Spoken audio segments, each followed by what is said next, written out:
তারা আমার উঠায় নিয়ে গেছে, চুরি ধরে নিয়ে গেছে। যদি আমি না বলি তখনই আমার মেরে লাইব। আমার ভয় দেখা বলাইছে, বলছে যদি আমি এগুলো না বলি তাহলে আমার আব্বুরে আমার বাইরে তা করে মেরে লাইব। তোমার নাম কি? ফারিহা। তোমার বাবার নাম? হাদিউল ইসলাম। তোমার এলাকা? গ্রাম ময়মনসিংহ, গফরগাঁও, মশাখালী, গ্রাম বীরখারুয়া। মানে তোমরা বর্তমানে যেখানে থাকো? বর্তমানে মাওনা, মাওনা চৌরাস্তা, শ্রীপুর ফায়ার সার্ভিসের সামনে। আচ্ছা, তো আমরা তোমার একটা সাক্ষাৎকার দেখলাম বর্তমানে মিডিয়াতে, ঠিক আছে? তো এটা কি আসলে তোমার সাক্ষাৎকার? মানে ওই যে মিডিয়াতে যে কথা বলতে দেখলাম, এগুলো আমার ভয় দেখা বলাইছে, বলছে যদি আমি এগুলো না বলি তাহলে আমার আব্বুরে আমার বাইরে তা করে মেরা লাইব। জোরপূর্বক তারা বলছে। তারপরে সেফরা লাগে আমি কথাগুলো বলছি। এই সাক্ষাৎকারটা কোন জায়গায় নিয়েছে তোমার কাছ থেকে? একটা নেওয়া হয়েছে থানার মধ্যে, আরেকটা নেওয়া হয়েছে বাড়িতে। একটা শ্রীপুর থানায় নেওয়া হয়েছে। আচ্ছা, তোমাকে জোরপূর্বক কি বলছি যে তোমার বাবারে মারবো, কি বলে হুমকি দিছে? যদি আমি তা করে না বাঁচাই, তা করে জেল থেকে না বার করি, তাহলে আমার আব্বুরে মেরা লাইবো, আমার ছোট ভাইরে মেরা লাইবো। এই বলে হুমকি দিছে না? হ্যাঁ, বা তুমি বলতে বাধ্য হইছো? বলতে বাধ্য আমি। আচ্ছা, যারা তোমার কিডন্যাপ করছে, উঠায় নিয়ে গেছিল, তাদের সাথে পূর্বের তোমার কোন সম্পর্ক আছে? না। তারা কি ইতিপূর্বে তোমার উত্তক্ত করতো, বিরক্ত করতো, ডিস্টার্ব করতো? হ্যাঁ। তাইলে শুনছি তোমারে এই পয়লা বৈশাখের সময় তারা উঠায় নিয়ে গেছে। এটা কি তুমি তাদের সাথে স্বেচ্ছায় গেছো, না তারা তোমারে উঠায় নিয়ে গেছে বিভিন্ন কায়দায়? তারা আমার উঠায় নিয়ে গেছে, চুরি ধরে নিয়ে গেছে। যদি আমি না বলি তখনই আমার মেরে লাইব। আমি ভয়ে তাদের সাথে গেছি।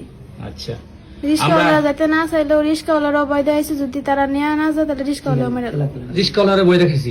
এটা কারা কারা নিছে তোমারে? আবিদ, সুমিত, উজ্জ্বল। তখন তাদের কাছে অস্ত্র ছিল? অস্ত্র ছিল। কি কি অস্ত্র ছিল? ছুরি ছিল, বন্দুক ছিল। আচ্ছা, আচ্ছা, তারা যে আমরা মিডিয়াতে একটা কোর্ট ম্যারেজের কাগজ দেখলাম, তো কখন কোর্ট ম্যারেজ করছে, তারা কেমনে করলো এটা? আমি জানি না কোর্ট ম্যারেজ কেমনে করছে, আমি এগুলো কিছুই জানি না। তোমার সাইন স্বাক্ষর নিছে? স্বাক্ষর নিছে, তারা আমার জোরপূর্বক সাইন নিছে, তারা হাত ধরে আমার লিখাইছে।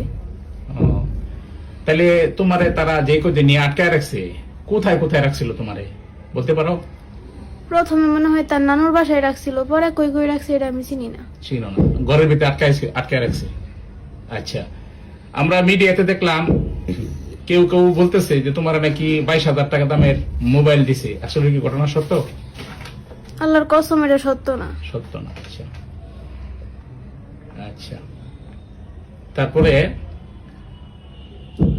প্রেম সংক্রান্ত যে সমস্ত বিষয় বললো মিডিয়াতে দেখলাম যে ভাইরাল হয়েছে, যে তোমাদের মধ্যে রিলেশন ছিল আর কি পূর্ব থেকে, এরকম কোনো কিছু ছিল না? বলেও না। ওর সাথে এরকম কোনো সম্পর্কই ছিল না? না।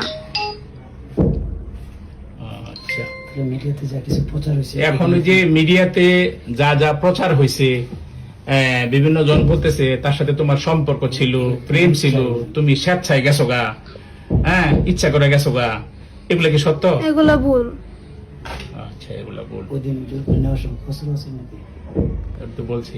আর যে ব্যভিচার হয়েছে, জুলুম হয়েছে, সেই সম্বন্ধে তুমি বলো, কি চাও? আমি তারপর বিচার চাই। আচ্ছা, দেশবাসী কি তোমার জন্য বিচার করবে? আইন প্রশাসন যা আছে এদের কাছে তুমি কি বিচার চাও না? আমি সবার কাছে বিচার চাই।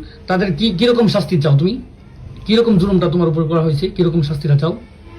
তোমার মারছে, আঘাত করছে তারা? না, তারা আমার মারে নাই, তবে তারা যে আমার এত ভয় দেয়া নিয়ে গেছে, আমার সাথে এতগুলো করছে, আমার বাবার বুকে পিস্তল ঠেকাইছে, এগুলোর বিচার আমি চাই। তারা অনেক ভয় দেখাচ্ছে যে বাবারে মেরে লেবো, বাইরে মেরে লেবো, এরকম বলছে না? হ্যাঁ। আচ্ছা, ঠিক আছে। আমরা শুনলাম মিডিয়াতে বিভিন্ন লোক প্রচার করতেছে যে তোমার নাকি বিয়ে হয়েছে। তো আসলে এই বিষয়টা কতটুকু সত্য? যদি হইয়া থাকে, কিভাবে হইলো, কারা করাইলো, কোন জায়গায় করাইলো, আমাদেরকে একটু খুলে বলো। তারা আমার ধরে নিয়ে প্রথমে তার বন্ধুর বাসায় রাখছে, সুমিতার বাসায় রাখছে। পরে সুমিতার বাসা থেকে আমার নিচে রাত্রে মাগরিবের দিকে একটা রিসোর্টে, পরে রিসোর্ট থেকে রাতে 10টার দিকে আরেকটা রেস্টুরেন্টে নিয়ে আইছি। রেস্টুরেন্টে না আরো ওর বন্ধুরা অনেকেই উজ্জ্বল, সুমিত, আরো এই যে পাপ্পু এও ছিল, আবার সুহানরে মনে হয় উকিলেই দিছে, এমনি বিয়ে পড়াইছে। আর সুহানের আব্বু ছিল, আরো বন্ধুরা ছিল। কাজী বইলে কোথায় তারা? ছেলের যারা ছিল, বাচ্চু ছিল। আর কাজী বলতে পারি না, কোন হুজুর কিছুই না, মানে ছেলেটা কাজী নাকি আমার সন্দেহ হয়ে আছে। ওরাই বিয়া পড়াইছে, কবুল টবুল কইছে।